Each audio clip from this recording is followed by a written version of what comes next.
Qualification Program A1. Today we have with us Mr. Shekhar Vijayan. Sir is an entertainer, professor of practice, neuro-linguistic programming coach, prime-time TV panelist, TEDx speaker, and an actor by profession with over 2 incredible decades of experience in leadership, consulting, and media. Sir has also completed his Executive Masters of Business Administration with a top score of 3.77 GPA from a popular business school in Europe, the Swiss School of Business and Management. Sir believes that he can influence and impact the future generations with his ideas, thoughts, and leadership. Sir, it is an honor to have you with us here today.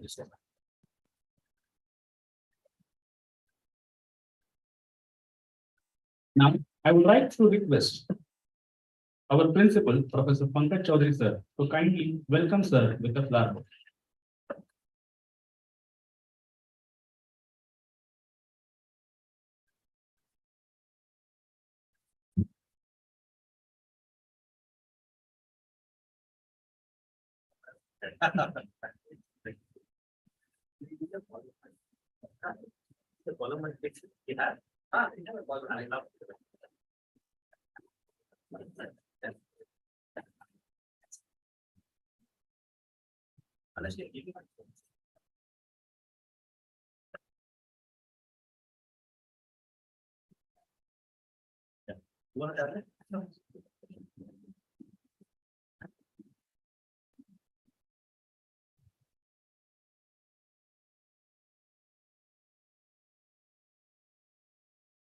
All right.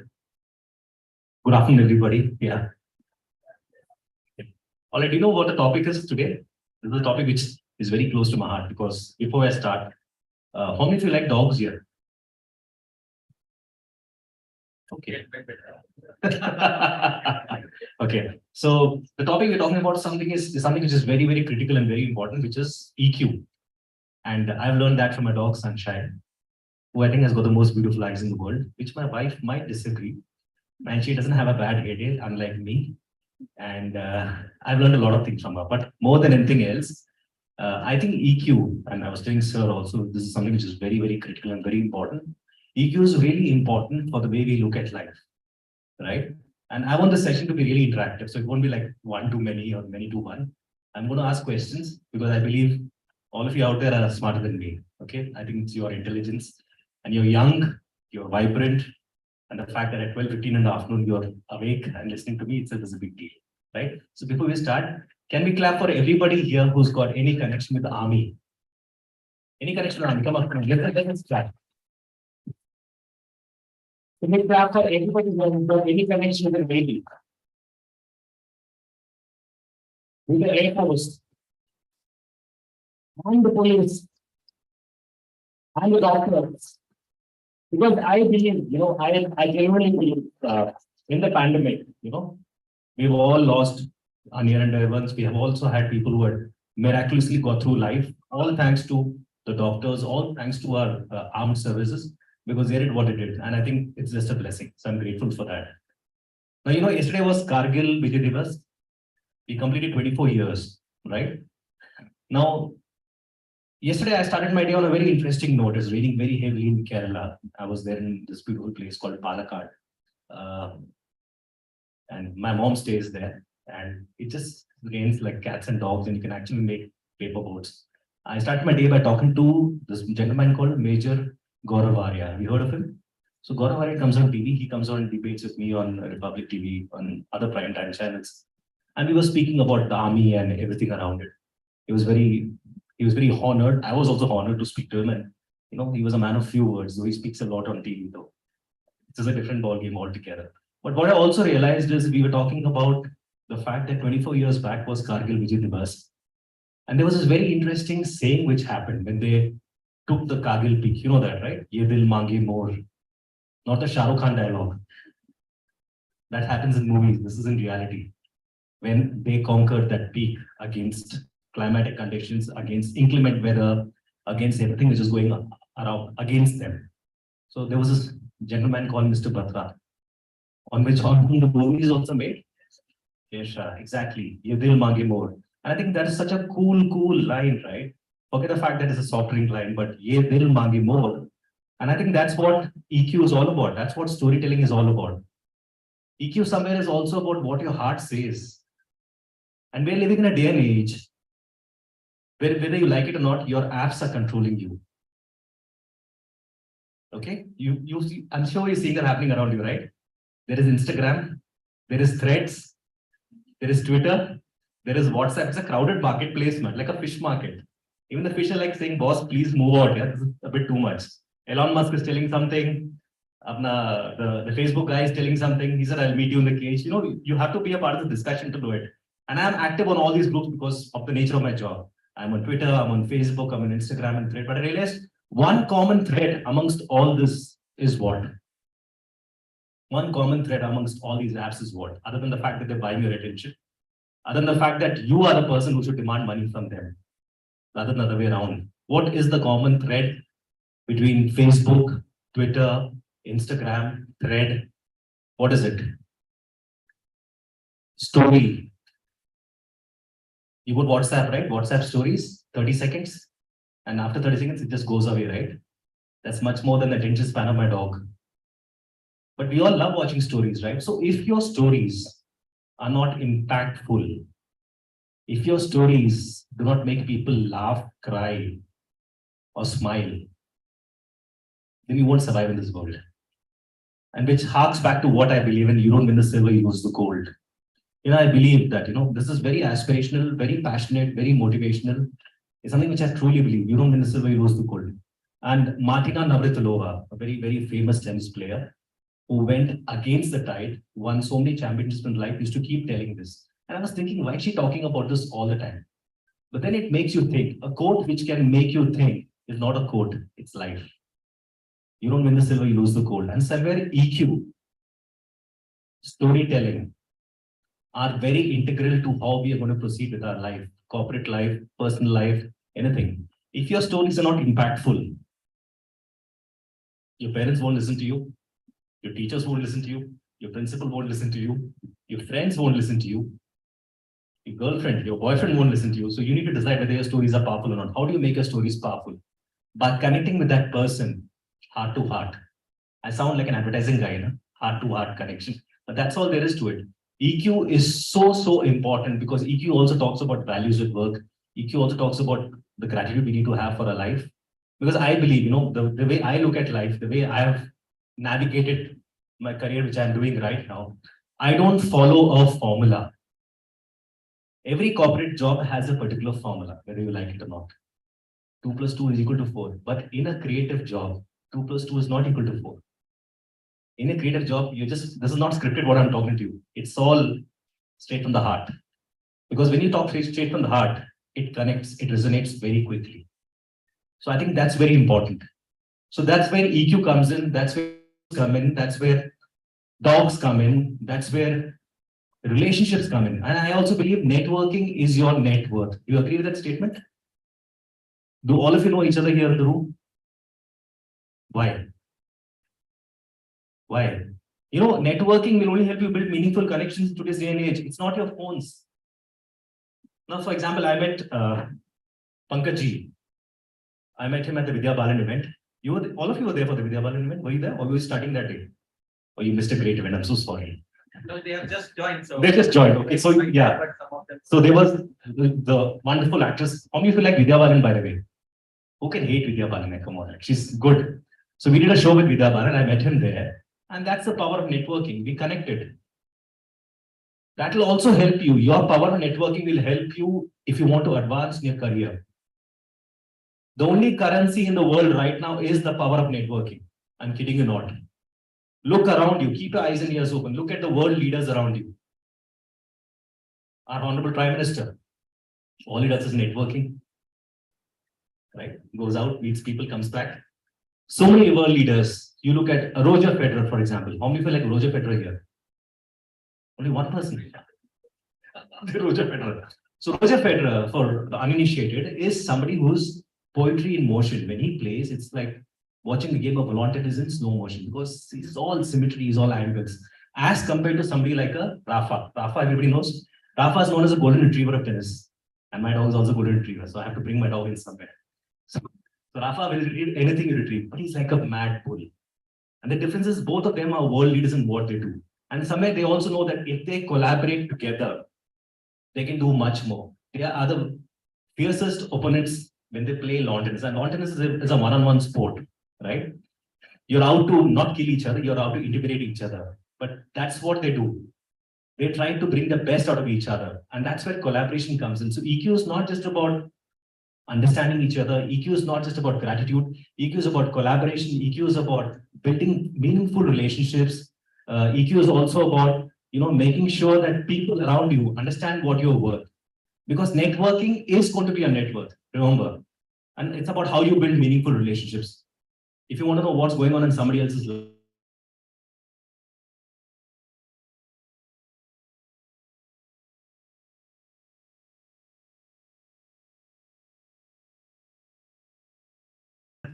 complete border dash. Because यहाँ पे cold chair और hot chair का concept ही नहीं है. This is Bangalore for you. And I feel, I've come from, I studied in Delhi. My cousins were in Bombay. So every year we used to fight with each other saying which city is better. Delhi is better or Bombay is better. And Bombay used to win because Bombay had the beach. When you come from a place like Delhi, you always want the beach. Though you don't want to go to the beach, you just like the beach and the paraphernalia around it. And I realized when I came to Bangalore, some 20 odd years back. Bangalore was a very sleepy town. People were wearing monkey caps in the morning. Bangalore was foggy at 6 in the morning. Bangalore's climate has changed, and Bangalore's so cosmopolitan, you won't believe it. So we are all very lucky. I would say luck plays a very important role. We are all very fortunate. I would say hard work also plays a very important role to be in this place at this point of time, right here in Bangalore. Because what I see around me is Bangalore's so dynamic. There's so many things in offer for you, but you have to keep your eyes and ears open. You have to understand what are the industries which are operating here, and that's where AQ will play a very important role. All the, I'm talking to you purely from experience. I have worked in many companies, from Hewlett Packard, Converges, Dell, Accenture. People don't leave the jobs because of the money. Why do they leave the jobs? Why? It's never about the money, okay? People are telling it's money, it's complete rubbish. It's about your boss. You leave your jobs because of your boss, because the boss is the boss. The boss creates the culture. The boss talks to you as a one-on-one person. The boss talks to you because he wants to know more about you. That culture is what every organization needs. And you, as potential leaders, can create that culture. Right? I'm not talking to you as students. I'm not talking to you as somebody who's first day at college. I'm talking to you as mature individuals. How old all of you? 22, 24? 18 till I die. Huh? Like Brian Adams said. I don't know. I hope you've heard of Brian Adams. Right? Brian Adams? He's from another generation altogether. Yeah, so Brian Adams used to sing lovely romantic songs. And I think recently, Backstreet Boys also came back into the picture, right? People are doing a lot of deals around it. But my point is very simple. If you have to be a strong leader, it's not just about EQ. It's also about creating the right culture. It's also about your networking skills. It's also about what you read. You're also an average of the 5 people around you, by the way. Okay, if you look around you, who are the 5 people you hang out with? That's your collective EQ. So if the people are bad, leave it. You have to make sure you are your own best friend. See, I also understand we are dealing with a generation like yours, which has got so many distractions. Right? Apps hai, friendship hai, relationships hai. I understand. We've all gone through it. I don't want to sound like your parents saying that hamare zamane mein aisa tha, we used to cross the river and do that. No. Every generation has got its own issues. I understand that. And we all are rebellious by nature. We all are rebellious. There has to be a rebel inside you. I always believe that it's always mind over matter. You have to be stubborn. You have to be rebellious. You have to work on your core skills. You have to work with people around you. Because we all are emotionally very, very intelligent, but we don't use it well.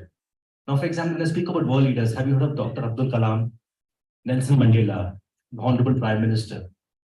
For example, the Honorable Prime Minister, let's take an example of this. He came to Bangalore, 10 lakh people came on the streets to see him. Not because they liked him, but they want to know what he's all about. That didn't guarantee BJP the votes in Karnataka, right? because they liked him. They didn't like the party. But that's besides the point. What I'm trying to say here is very simple. These leaders have understood what EQ is all about. EQ is about connecting to that person right there. For example, there were two movies which released this week, Oppenheimer and Barbie, right? Barbie has done better than Oppenheimer, by the way. Why? Why? They have understood, they know the rules of the game. They just played it around you. They have made it so popular. They've got two good actors to do it. Both actors are very good, Margaret Robbie and Ryan Gosling. He's handsome on any given day, right? And Margaret Robbie is very good. She's a very good actress. You're dealing against Oppenheimer, which is storytelling at its best. Anybody seen the movie Oppenheimer? Right? When I saw it in Kerala, there was such a big role for Christopher Nolan. I'm like, "Bhai, actor kaun hai isme? Christopher Nolan ke litna role hai." Like, this isn't a theater, proper theater. That's when I realized this is storytelling. There is no VFX, nothing in that. It is just pure storytelling. He has used all his skills to show you what storytelling is all about. If you put your skills into storytelling without depending on your apps, just by looking at your life experiences, you can make such a big difference to your lives and other people's lives around you. When I talk about life experiences, because of the nature of my work, I work with everybody from Sudha Murthy to Vidya Balan, Shashi Tharoor, Milka Singh, and with each person, I've had a different story. Milka Singh, for example, everybody's heard of Milka Singh? He's known as a flying Sikh. You know how many medals he's lost in his life? 4 medals. Why? Because he looked back. You know, when he came in from India, from Pakistan, he came with a ill-fated train where everybody was killed. His parents were in Pakistan. He came with no mentor. He came with nobody with him. And he started off on his own. When you meet people like this, you realize what is life experience all about. I met Jeffrey Archer. I met Shashi Tharoor, Sudha Murthy. Sudha Murthy is in the news now for all the memes around her. She's so vegetarian that, you know, when people make memes around you, you become popular. Remember that memes is another form of marketing. Any news is, any publicity is good publicity, right? Sudha Murthy is such a simple lady, I must tell you. She's quite frank. She says it like it is. And I have had a chance to moderate a discussion between her and Shashi Tharoor. One man, you need a Renan Martin. Shashi Tharoor is like almost you're reading a dictionary when you're talking to him. He's a man of words and he jatkofies his hair a lot. And then there is Sudha Murthy, who's on time. This man was late and I was moderating discussion for them. And it was a very interesting experience because you don't judge them on what they do, but you realize that both of them are so special and so different. And they know what their strengths are. And that does not come with age, by the way. Understanding your strength is very simple. So like I said earlier, like I hark back to the fact that you are an average of the 5 friends you have around you. Look around you. You can pick and choose who you want to be friendly with. Yeah, like the gentleman in the back is looking around. Right? You can look behind also. The point is you have to be your best friend, guys and girls. You have to be your best friend. I realize my best friend is my dog. And I have these conversations with her where we don't blink an eye when we talk to each other. It's almost like we're having a love affair. And it's fun, you know. We do all kinds of stupid stuff. Like I throw the ball at her and she brings it back. She doesn't want me to play with it, and I remove the ball. Animals, you can learn so much from them when you watch them. Okay, focus. They know their own creativity. They just are craving for nothing but happiness. Why can't we do that? Why can't we just be curious? I'm curious about each one of you. I'm very curious to the point of, some people might ask, the guy's too inquisitive. You have to be curious in life.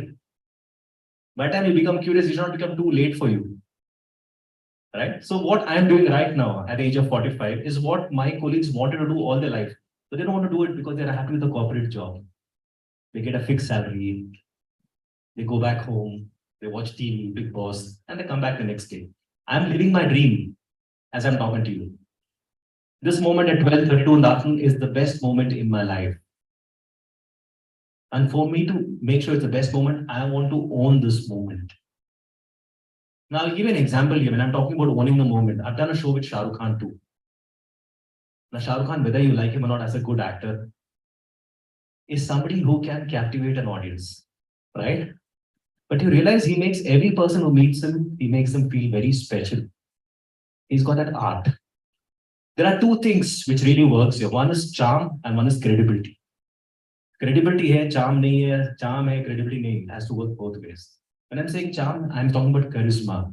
When you talk, when you speak, people should listen to you. What's the number one fear in the world? Not the fear of dying. What's the number one fear in the world? Come on. Failure?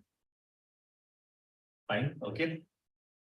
The number one fear in the world is the fear of dying, not the fear of dying. The number one fear in the world is the fear of talking in public. Because you're scared people will judge you.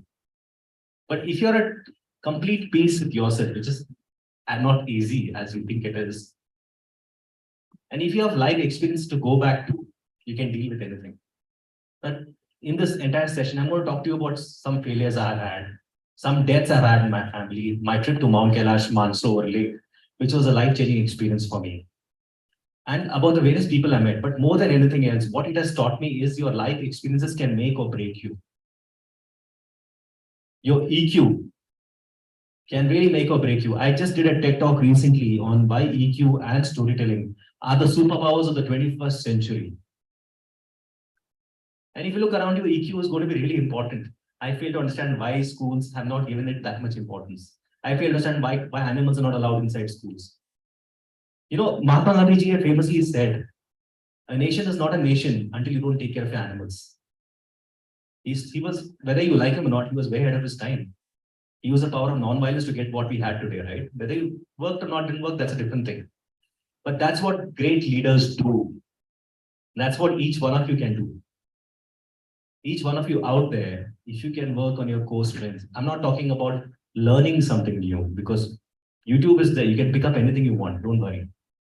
YouTube, you can pick up anything. You can learn coding, you can learn networking, you can learn everything, but it all boils down to you. It all boils down to how long can you be away from the FOMO of missing your phone.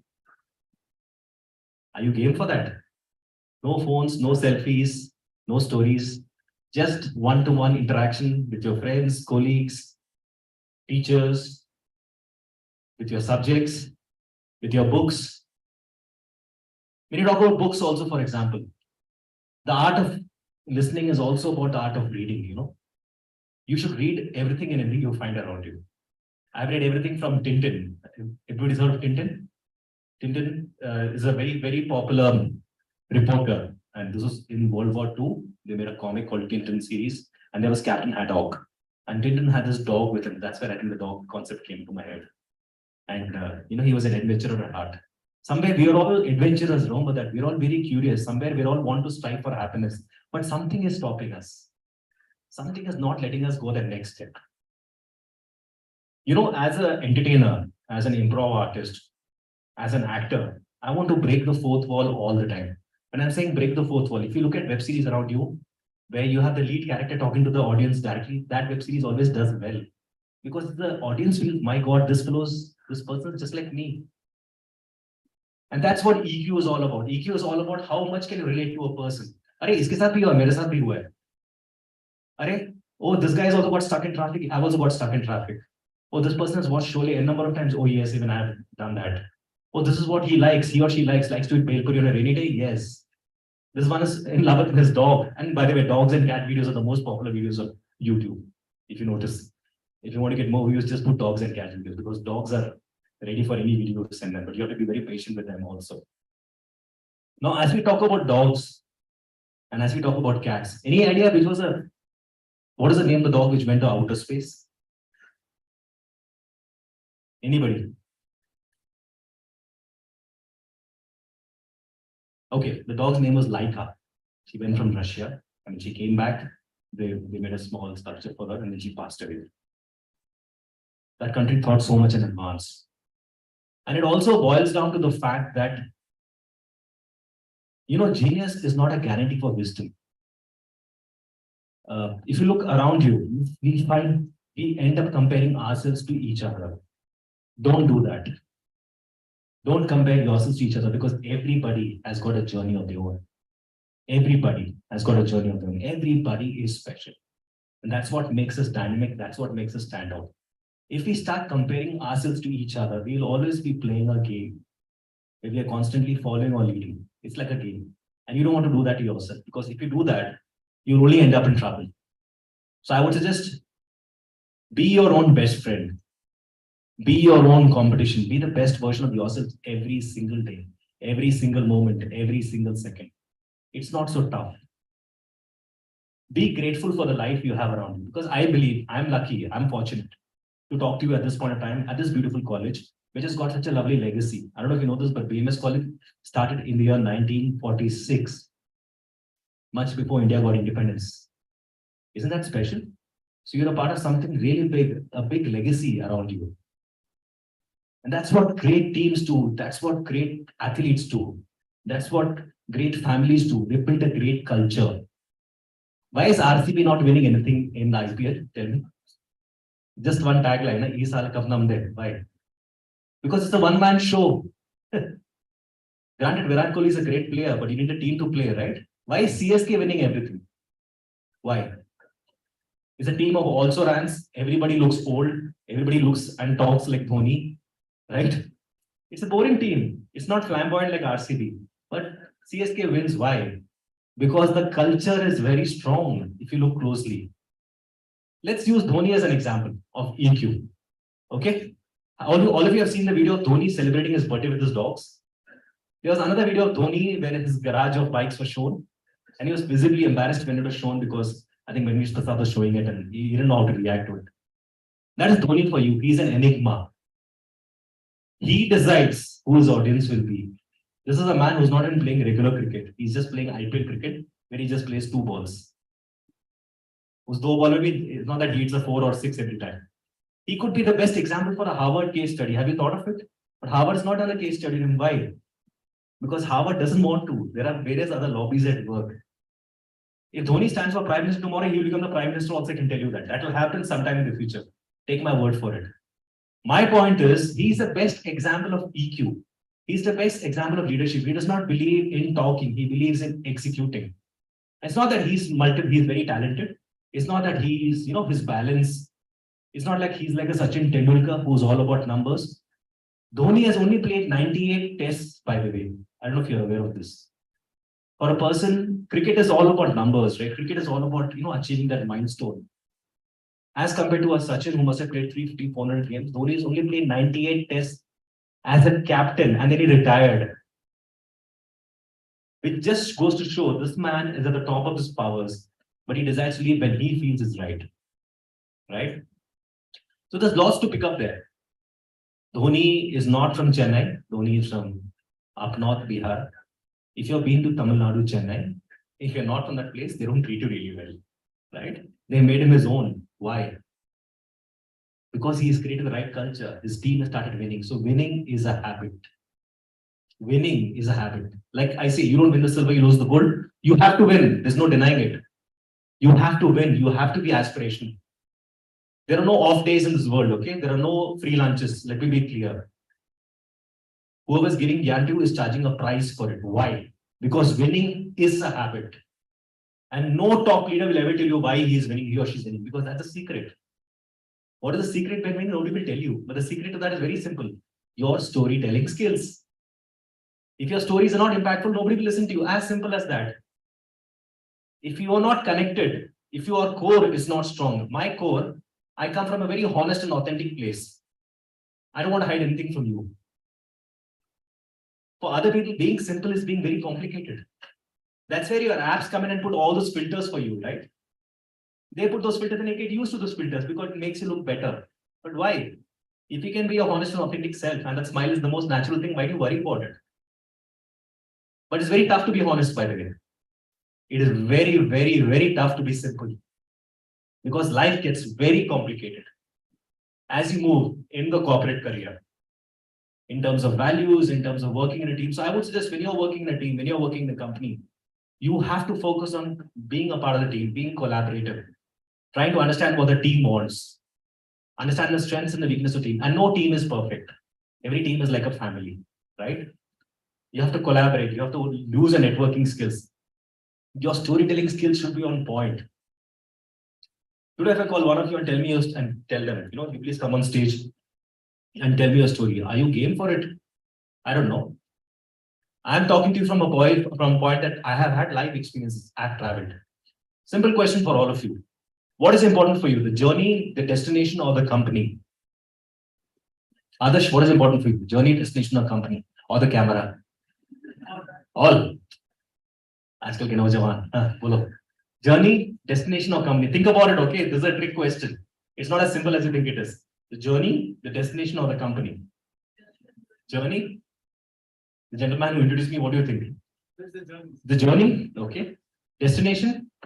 Company is not important.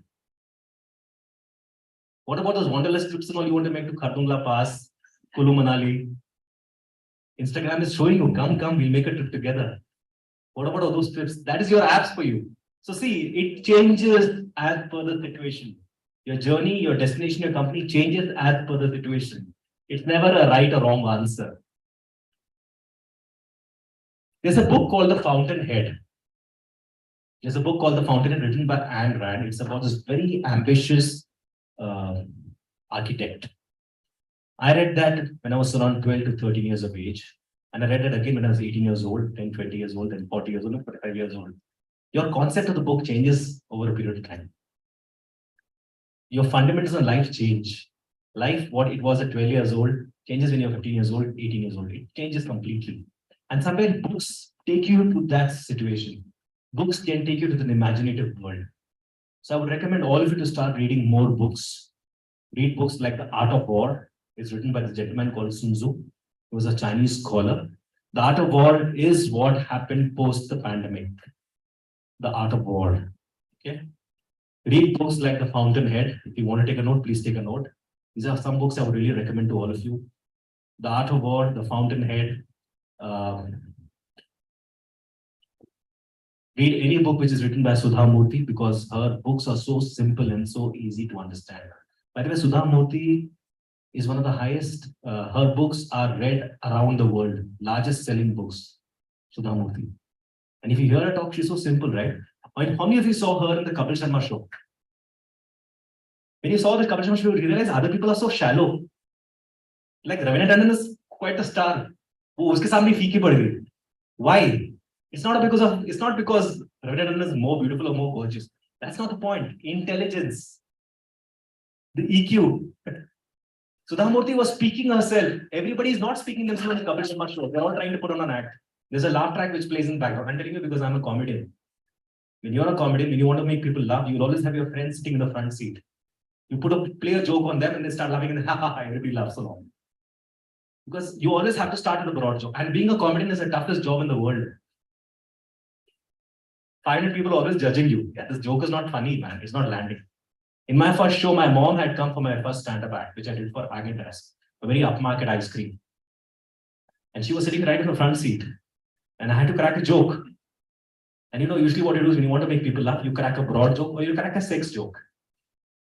So I cracked a joke on my first night, my mom laughing. I was like, wow, if my mom is laughing at my first night, then I think I'm going somewhere. And I felt so happy. You know, when you are able to, and I did half an hour in my first stand-up act. 30 minutes of material is no joke. Because 30 minutes of stand-up material is like writing for 3 months. Because the person who was supposed to come after never came. So I was only one who was speaking and making people laugh for 30 minutes. And that's when I realized this is really tough. But that high you get when you do something like that, and it comes from a honest place, when your near and dear ones are watching you, oh my God, it's so special. You feel like you're flying. You feel like, my God, do I have wings or what? And that's the moment I realized I'm living my dream. Can I ask all of you, are you living your dreams right now? You're all young, aspirational, passionate people. Right? Are you living your dreams right now? Tell me. I'm making all of you think a lot. Either I'm making all of you think a lot or it's going over the head. Am I making sense? Because I'm just being honest. Okay, I'm not giving you any gyan here. I'm not here to give you gyan because I think all of you are very intelligent. It goes without saying. But I come with a little more life experience because I'm slightly older or kuch nahi hai. And those life experiences have taught me a lot, which I want to share with you.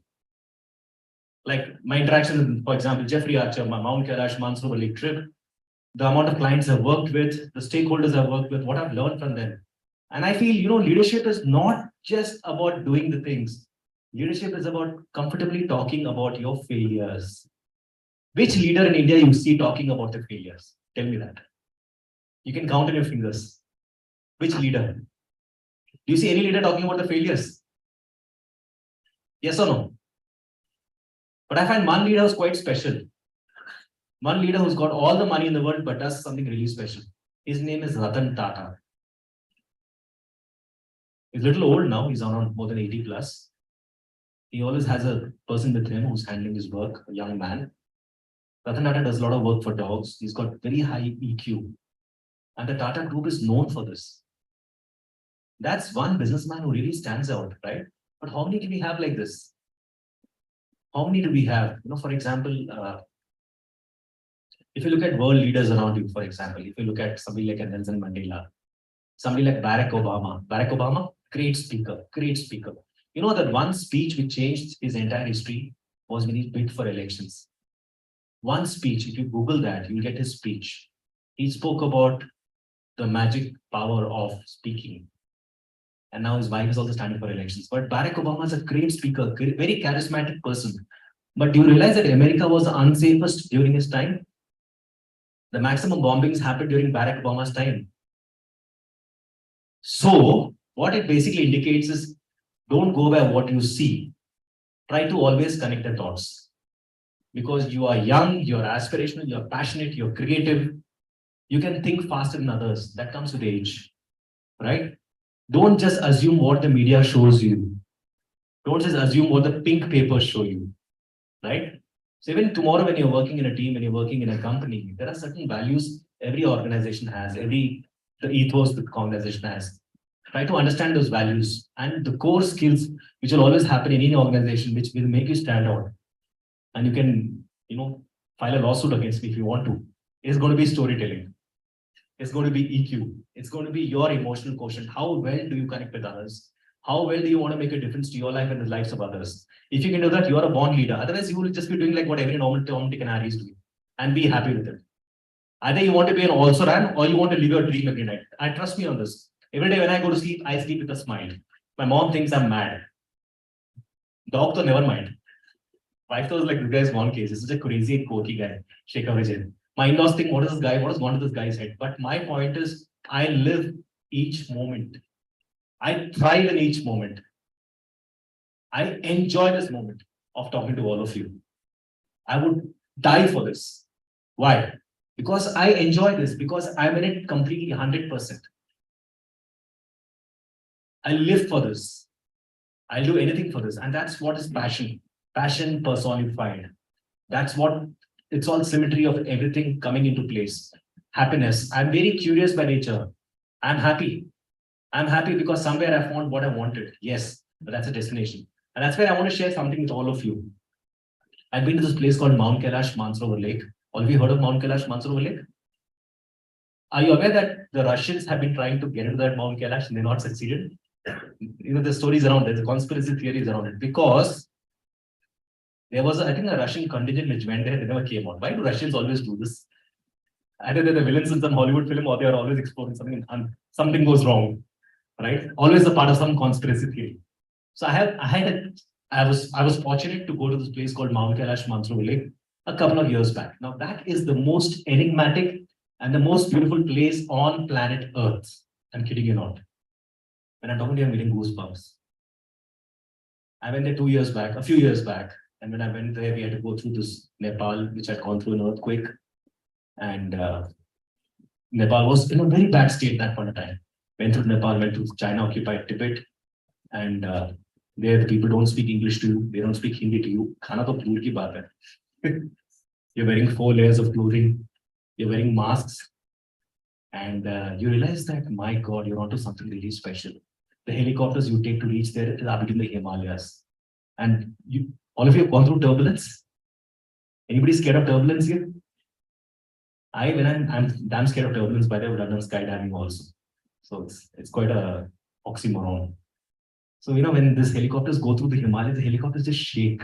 And the helicopters are like the Maruti van. That you just look down, you're like, my God, this is death in front of you. These helicopters are just shaking in the middle of the Himalayas. You're like, what is going on?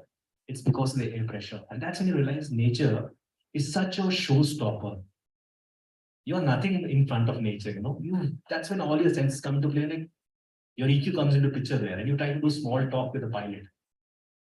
The pilot is a Russian pilot. Obviously, he doesn't speak anything which you want to speak. And these are paid very well. They're paid to navigate the terrains of Himalayas, which is not the easiest place to land.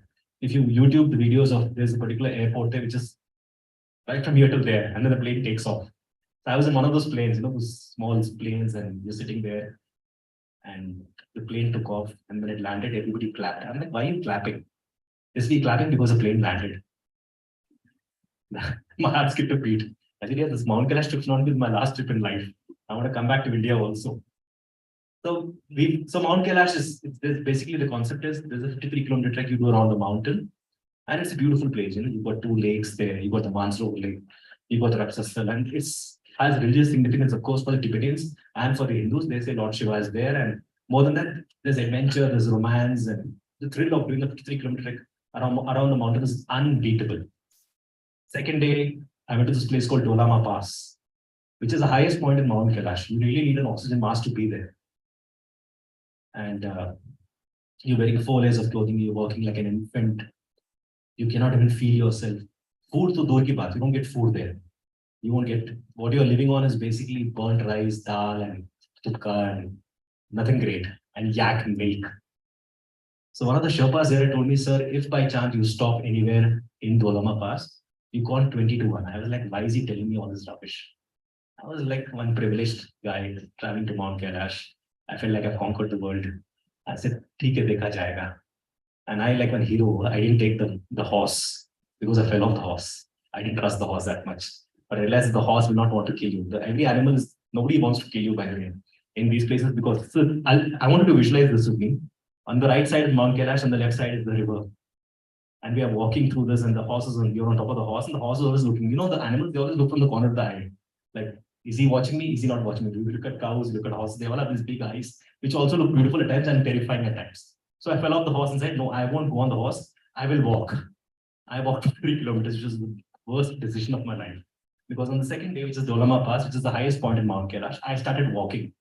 And then I realized that something is really wrong because nature starts playing tricks with you there. It starts snowing. It starts getting hot. The clouds are like within kissing distance. Nobody's in front of you, nobody's behind you. That's when you start seeing mirages.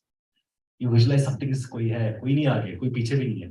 Because I made the mistake of staying back and everybody else went in front and nobody was behind me. And I started walking and I don't know what the Sherpa told me. At these point in time, you get all kinds of things in your head. Also before this, Red Cross makes you sign a note saying that if by chance anything happens to you in Mount Kailash, we are not responsible for it. Thank you so much. This is the greatest insurance word I needed. Red Cross saying, we will not do anything, you will be buried there. So India to dur ki baat, you will not be able to come back to India only. But then they say that's the final destination. And the average age group of people who travel with you are people who are 70 plus. And like 70 plus, they're living on a diet of tea, coffee, idli, vada, sambar. What are they doing there? Eating thukka and burnt Maggie. And at times not eating anything also, because you don't have the power and energy to eat. You are just living from one moment to each moment. And that's when it hits you hard. And I started walking in Dolama Pass. I saw a black rock. And there's no vegetation there, okay, in these places. You won't find green fields and not like the Hindi films, you see butterflies around you and all. It's stark vegetation and you cannot walk more than 3 steps because you're wearing 4 layers of clothing, you're wearing a mask. Actually, we saw the future that time itself, which happened with the pandemic. And you are so tired because you're scared also. Yeah? I don't want to die here. My family's gone ahead, I'm sitting here because of my foolishness, and then you start walking. And then I start counting 20 to 1. I start counting 20, 19, 18, 17, 16. It sounds like the NASA countdown. 15, 14, 13, 12, 11, 10. At 10, I blacked out. As in, you can see everything which is black in color. Suddenly, a hand comes and touches me and gives me a bottle of water. I have a sip. Before I can say thank you, that person just vanishes away. Now, this Dolama Pass is the highest point in Mount Kailash, and in front of you, you can actually see a decollete of Lord Shiva. But more than that is, after I got the bottle of water, there was a butterfly with me, and there was a fresh spring of energy. And I started walking. Sometimes mind plays tricks. I'm like, kya ho raha hai mere saath? And I suddenly became very happy because my God, there's some energy in me. I started walking, and I reached the barracks, and everybody started clapping for me. I said, why are you clapping? They thought I was dead. Yeah, it's a soul stirring, no doubt. I reached there, then I saw the Sherpa, and the Sherpa touched my legs. I said, why are you touching my legs? He said, sir, you have been saved by God. I said, nobody dies here, but right? Supposedly the story goes in Mount Kailash, Mansarovar Lake is the final destination of the gods. And it's true. There's a place called Mansarovar Lake also where the gods take bath. I'm like, come on, man. I'm God fearing. I believe godliness lies within us. That's what I believe. I believe destiny plays a role, but we have to also believe in ourselves. That's important. Supposedly in Mansarovar Lake, there are hotels which don't have windows in the hotels. Why? Why are there no windows in the hotel? Because you cannot see the gods take bath. So I went down to this place, Mansarovar Lake, because I finished, Mount Kailash and everybody clapped for me. I had a good restful sleep. And when I went to Mansarovar Lake, that's when EQ hit me really hard, emotional quotient. And that's why I want to tell you why this story happened. So Mansarovar Lake is where the gentleman in the white shirt is standing there, and we all had to walk till there. It's like walking on planet Moon because you don't have energy. Your hair has become longer than what it was. Your nails have grown big because you're in the mountains. Your skin has, being tanned completely. You don't have energy to walk till Mansarovar Lake, but nobody wanted to walk in the bus from me because everybody was dead tired and they wanted to just go back to India. And I said, no, I want to walk and see what is Mansarovar Lake all about. And I'm happy I took the decision because I went to Mansarovar Lake. It took me like 20 steps. I went there. And as soon as I reached Mansarovar Lake, I started crying. And that moment when I started crying, reaching Mansarovar Lake was the most beautiful moment in my life. Because that's when I understood what is happiness all about. Happiness cannot be measured. Happiness has to be felt. And I realized it at that point of time. What somebody like a Sachin Tendulkar feels, Michael Schumacher feels, somebody who's at the top of the game feels, when all they see is a destination, not the journey, not the company, but you are able to see a journey and your destination inside. I felt like that for 20 minutes. At 20 minutes, I felt like I've achieved something. I felt like, my God, this is so soul stirring. Such a beautiful moment, such a beautiful experience. I was crying, and I was crying with a smile. And that was so beautiful. And I wanted to share the story with you because that was EQ at its peak. When you realize what is happiness all about, you're able to get that formula for happiness. See, ultimately, happiness is what takes us forward. Right?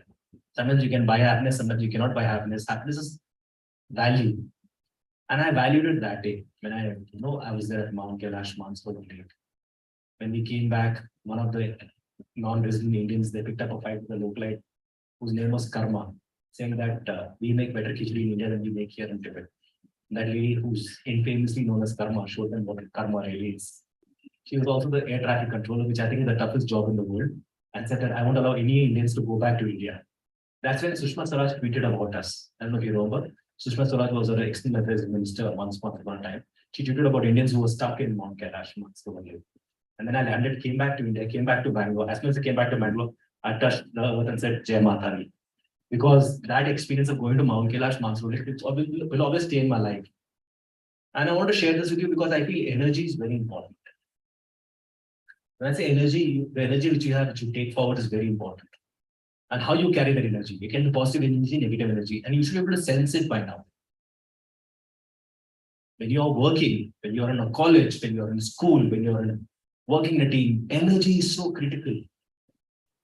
How do you want to use that energy? How do you want to take that energy? How do you want to translate it? How do you want to transform that energy? I think that is really important, right? So that was my Mount Kailash Mansarovar Lake trip where I learned so much about EQ, where I learned so much about gratitude, where I learned so much about the fact that you can find happiness. Even if it is a wonderful quote, actually, even if it is at Mount Kailash, or even if it's at ungainly heights, because you have to search for it. That's when I realized this is why people go there. This is why people go to the mountains, because it is so magnetic. Going to the mountains is a magnetic experience. Why do people go to mountains? Why? They go, it's like an adrenaline rush. It's like skydiving. I've done skydiving, by the way. And the guy who was jumping with me said, I've done like 50 jumps in a day. I said, as long as my parachute opens, I'm fine. And I said, why do you do it? He said, it's a thrill, which I have. Somebody said, right, the fear of failure. He said, the fear of the parachute not opening is what takes me forward. I'm like, wow. The fear of parachute not opening is what takes him forward. So he's ready to, the two fears which you have in life is the fear of failure and the high of doing something big. That makes us, that like people use this word. I think others use this word a lot, dopamine high. the coffee high which you get. But I feel it all boils down to the mind. I feel it's your mind which is telling you, boss, ye karna hai tumko. I feel your mind is telling you, just go for it, don't look back. And if you look back in history, if you look back at anybody who's made a difference to their lives, anybody else's life, they've always been ahead of other people. If you want to be a leader tomorrow, you have to be ahead of the rest of the curve. You have to think far ahead.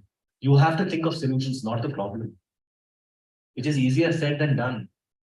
All these apps which are using are used by techies who are not graduated from Harvard Business School or something. They've been regular people like you and me. They've just thought out of the box. How tough is it to think out of the box? Tell me that. We are all very creative, right? I think Indians are very jugadu. That's the right word, right? We have a fix for everything because of our population.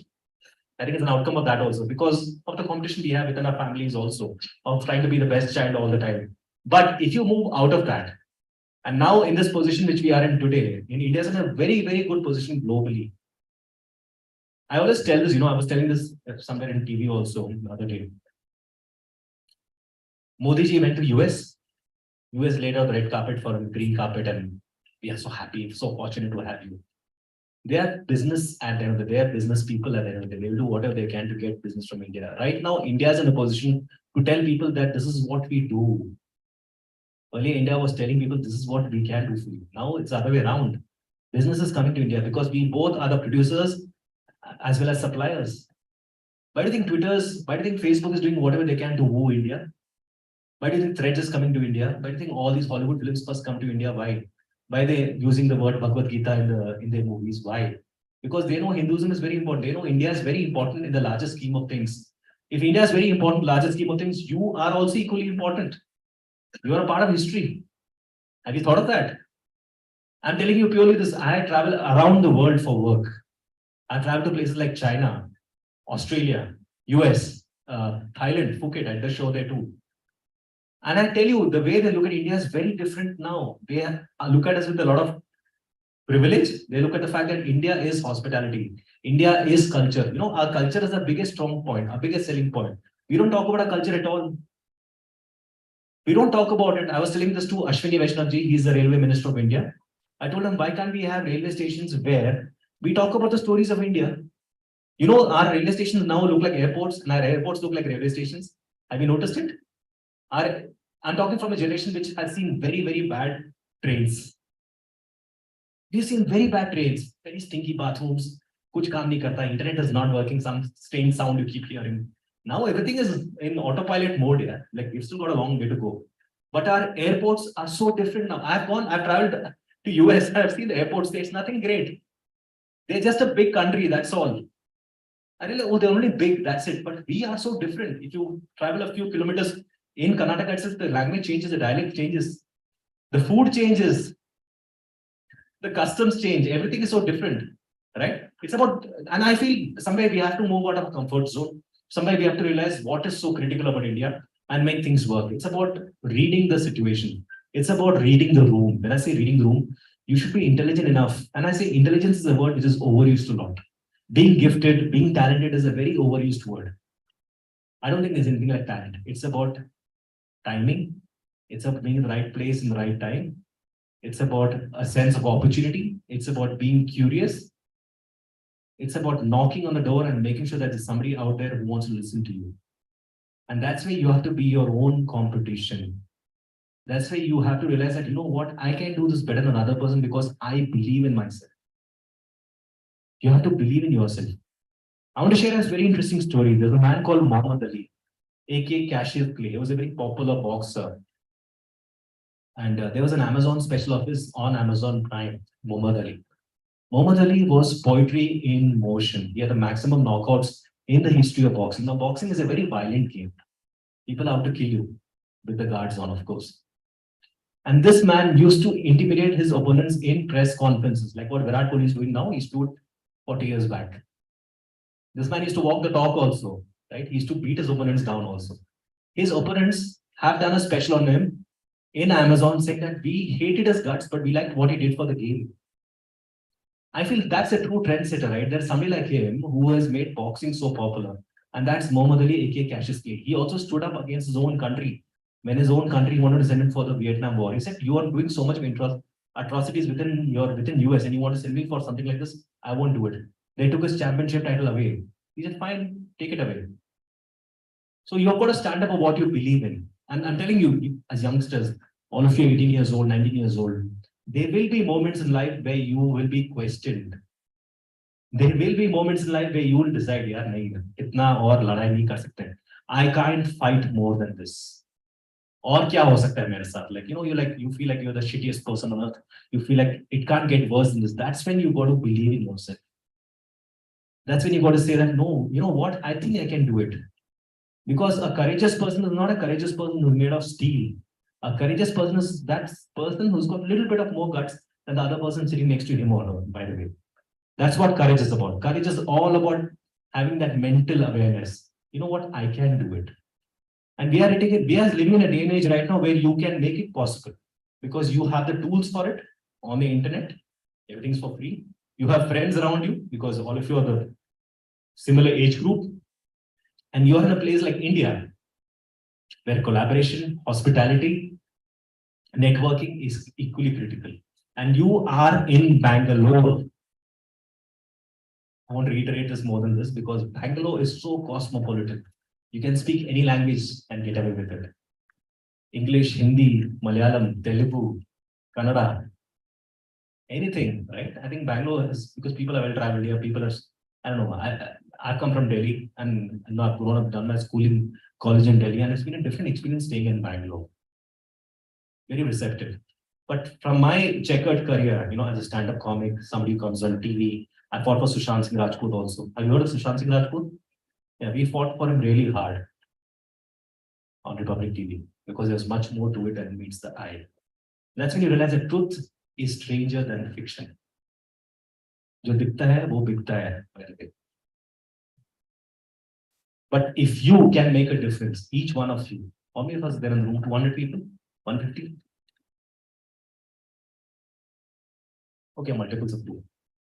Yeah. If each one of you can make a difference to your lives, if each one of you can think out of the box, if each one of you can decide, you know what, I can make a difference to my lives, I can make a difference to my generation, then the sky is a limit. Rather, I would say you are limitless.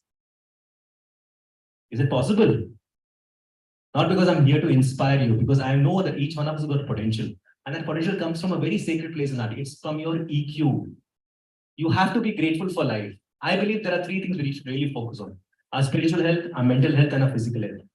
These 3 things are very important. When I'm saying spiritual health, you have to be at peace with yourself. 18, 20 years old, you must have gone through failed relationships. You must have good friends, bad friends. You must have somebody who speaks ill about you. Forget all about that. Move on in life. Hatred is too strong a word for all of us. Hatred has not taken us anywhere. Use that hurt. I'm not saying, remove hatred. You're not Mahatma Gandhi. Nobody is. Nobody's perfect. Use that hurt which you have, that sense of disillusionment, that jealousy which you might have. It's a strong word though. And use it for improving yourself. Success is the best form of revenge, they say, right? Prove your detractors by being successful. That people should want to meet you. People should want to listen to you. People would want to know that, oh my God, this person is making such a difference in so many people's lives because you have the power of communication. You have the power of listening. The biggest superpower in the world is not the power of just speaking. It's the power of listening. People love to be heard. Contrary to what other people think, you love to be heard. Everybody wants to be heard. The power of listening is all about listening without any judgment. You want to listen. That will only make you better lovers, better friends, better students, better leaders if you can listen. If you can listen very well, you become a great leader. There's no denying that. Recently I did a TED talk, which is also known as the Oscars of public speaking. I realized that everybody came there with a script. I was the only one who didn't come with a script, so I got scared. I said, am I doing something wrong? Or am I high on drugs or something? Then I realized I'm not doing anything wrong, I'm doing right. The rest of the people were just well prepared. I realized how well prepared your generation is. There was one gentleman who written 8 drafts a day before the TED talk. 8 drafts. And when he spoke, everything was pinpointed in the script. I was like, wow, this is amazing.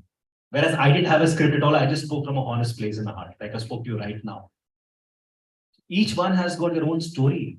You have to tap into your human experience. And let me tell you this, If you want to be an effective leader, if you want to strike out, if you want to be the best in what you do, you have to have human experiences. You have to have live experiences. People should want to listen to you. Your Instagram app, your Facebook app can only take you this far. After that, it's just a 3-day car, 4 din ki chandni, like you say. So it's very important to collaborate, very important to use your storytelling skills effectively. Because I think storytelling and EQ are the most powerful tools of the 21st century. And all the world leaders have used it very effectively. Hitler has used it very well, by the way. People hate Hitler, and there are enough reasons to hate Hitler, of course. But he inspired his country to fight a war. How crazy can that be? Have you thought of it? Right? We talk about Oppenheimer, which we saw. America only did the nuclear war. Atom bomb kisne karaya? Japan pe. I've got a very close friend who's from Japan, okay? Very close friend. She's doing an MBA with me. She speaks very good Tamil. Japanese is a tough language, and learning Tamil on top of that is even tougher. I said, what makes Japan so special? Everybody says it's wanderlust. You want to go to Japan and see the place. Expensive city, also one of the most expensive cities in the world. She says Japan after the World War was down in the dumps. Nobody wanted to do business in Japan, and Japan was very angry as a country. You know, we have gone through so much in life. We've been bombarded. There are people who are still going through skin ailments there because of the bomb, the Nagasaki bombing and everything around it. She said we all got very resilient. We all decided that we have to be together as one unit. Japan is also a place where maximum earthquakes happen, tsunami happens. It's a very small city, by the way, as small as Bombay, I would say. A group of islands is what Japan is. But if any discussion, so if you're doing an MBA session, for example, you people are also students, right? You'd agree to disagree on so many things. You would have fights and discussions. You would get away from it. She said, I can't fight. I've seen enough of fights in my life. I said, but you're just 24 years old. Yeah, but my generations have seen it before me. That's when it got me thinking. That's what the country thinks. The country doesn't believe in fighting at all. The country can have so much of hatred for US, right? They don't. You see them talking against it? No. And US talks like a big brother. You see how media has changed the entire shift. That's what I say. I believe genius does not guarantee wisdom. Genius does not guarantee wisdom. Just because you're the most intelligent person in the room doesn't make you wise. Doesn't make you wise. Let's not be fooled by that. You have to be emotionally aware too. You could be the genius at what you do. But if you don't understand about things which are happening around you, if you're not socially aware, then you're a loser. And I realized that when I was speaking to her, like, okay, so this is why Japan is the way it is. Very resilient, very passionate country. They respect the elders a lot. They have a lot of gratitude. They have no hatred towards anybody. And like, this is special. This is like out of the world. No, I never thought of this like that. But the way media has fed us things is something else only, right? All we know about Japan is what? Dim sums, right? And everything around it. So, that's what makes everything around it special. And I think someday we have to talk to people around us. Start talking, start networking, start hearing stories, start talking about your stories. And don't judge people. Everybody has got their own life story. Like I had a very interesting story, which was Mount Kailash Mansarovar Lake. I lost my daughter also in between. Her name was Akira.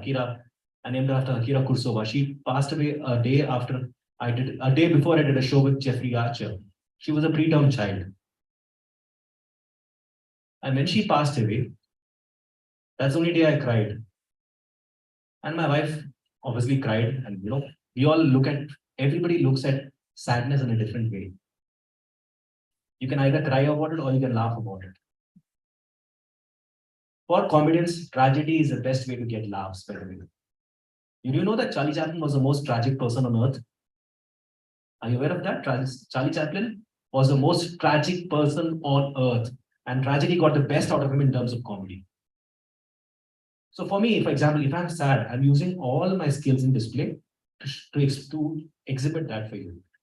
But here I'm talking about my daughter because my daughter was very special. Her name is Akira. She was a preterm child. She was with us for 108 days and then she passed away.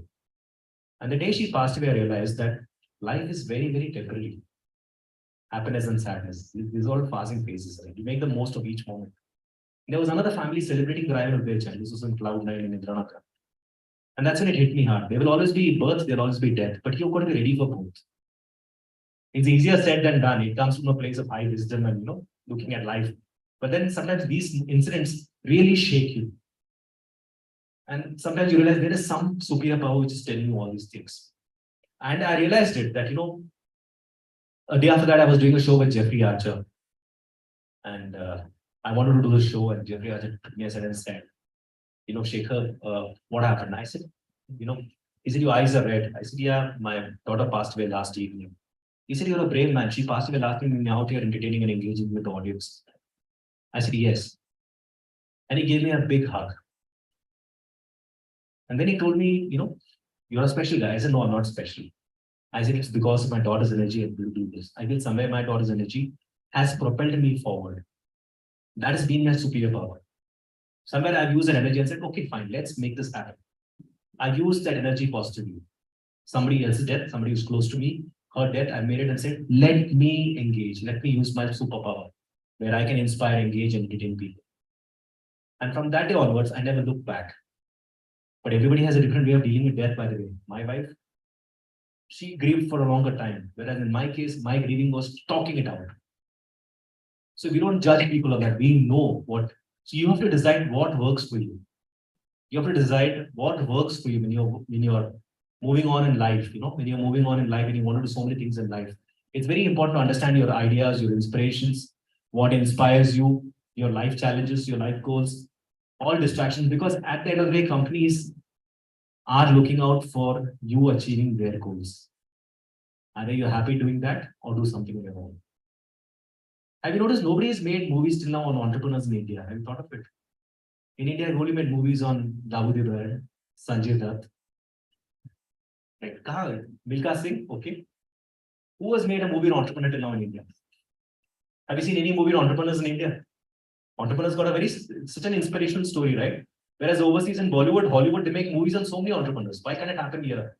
Because our priorities are very limited. We don't think beyond the box. So all of you have the ability to make the difference to your lives. All of you have the ability to make a difference in somebody else's lives. I know I have made a difference to your lives right now. I know for a fact. I have made you think.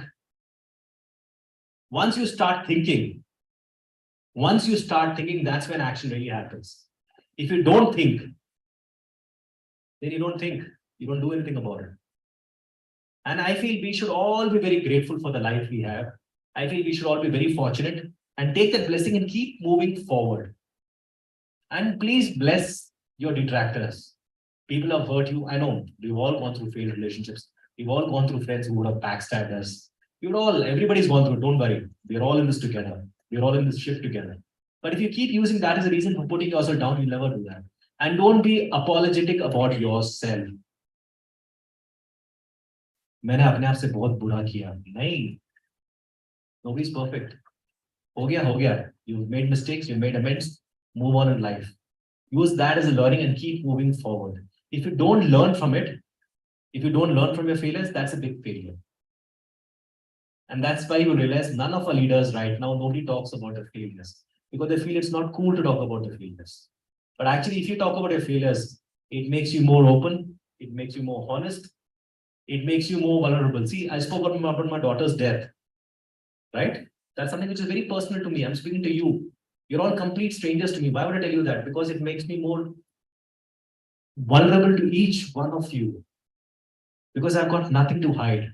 I realize the best way to deal with all of you, because you're very dynamic, very versatile individuals, is to be open and honest with you. I don't want to put on an act and say, I'm this, I'm that. No. You can easily go on internet and find out what I do. But if I tell you about my life experiences, life stories, and how I've now navigated the world of entertainment, you realize that everything doesn't have to follow a formula. You don't need to follow a formula all the time. 2 plus 2 is not equal to 4 always.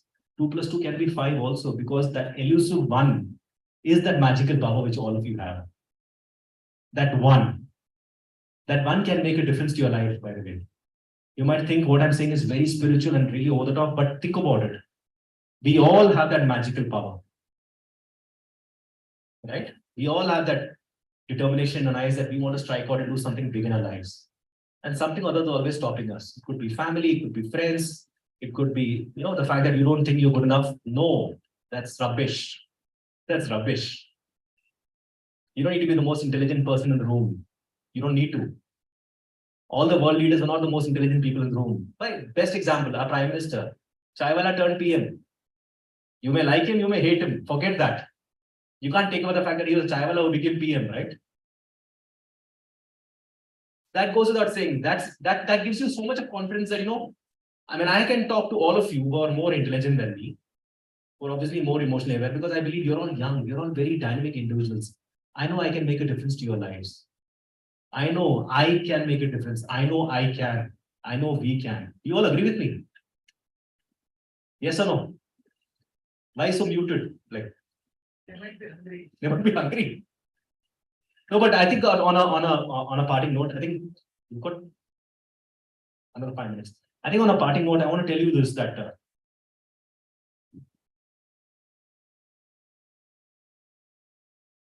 you have to fall in love with life. You have to fall in love with life. You have to observe life in its entirety. I'm not saying like I'm a poet or something like that. Or go watch it like with rose-tinted glasses. Just fall in love with life. And life is not going to be a bed of roses, by the way. Life was never meant to be a bed of roses. It's all Archies which tells you life is a bed of roses. Happy birthday, good morning, Mr. Sab bakwas hai. Life was never meant to be a bed of roses. Life was meant to be a challenge always for all of us. It was always meant to be a challenge. Now, how you navigate the challenge is up to you. Either you navigate it or you just fall back. If you fall back, you will say, oh my God, maise na ho paya. You don't want to be in a position that tomorrow you can, you think back and say, you know what, I could have done this, I should have done this. You should go back to why didn't I do it? That why is the most important factor in life. Why? Why am I talking to you? Because I have the magical power that I can inspire you. Why are you listening to me? Because you've been forced to listen. Or you're killing time. Or your teachers are threatening you. No, you are listening because you want to listen in. Simple.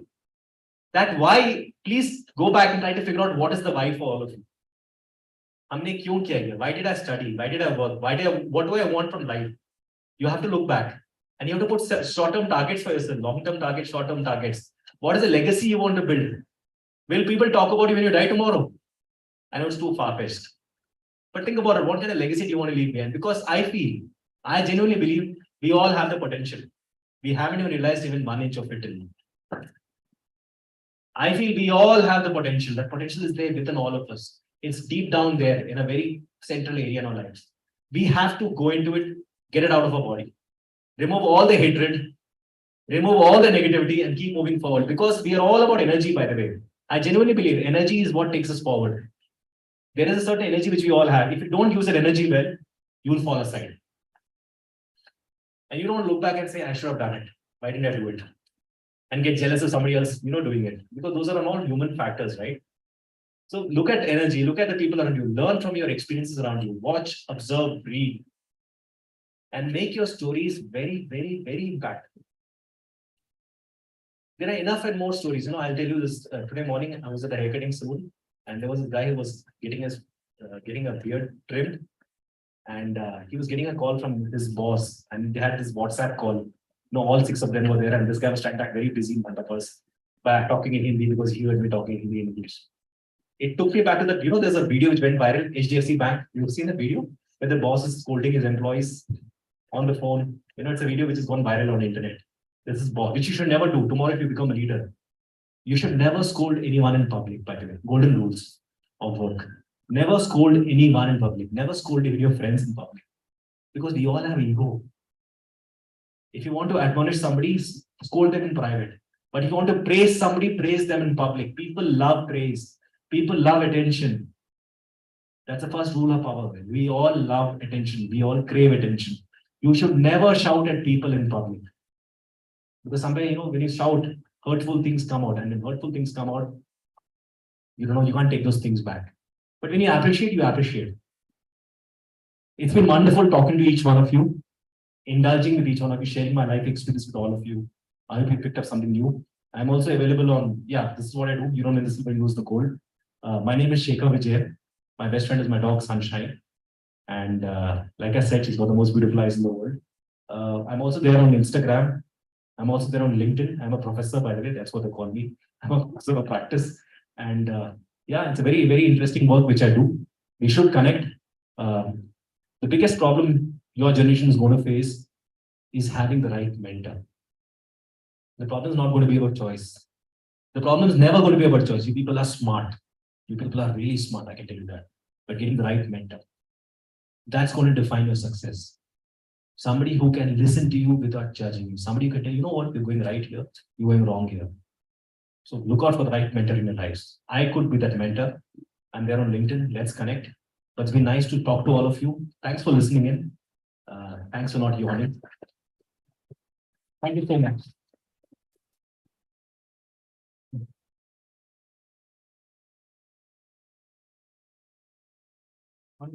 On behalf of BMS College of Commerce and Management, I would like to thank Mr. Shekhar Vijayan sir.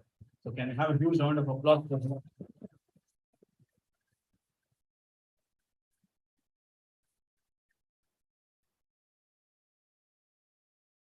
Thank you for such an informative and entertaining. I hope the students loved it, and you can also connect with his Instagram handles. So I want the students to stay back. There are certain information which I want to get. So please stay back. Can you take a picture? All of us. Yeah. Can you all come? I want to become on this side of the stage. Come, we'll all take a picture. Don't worry.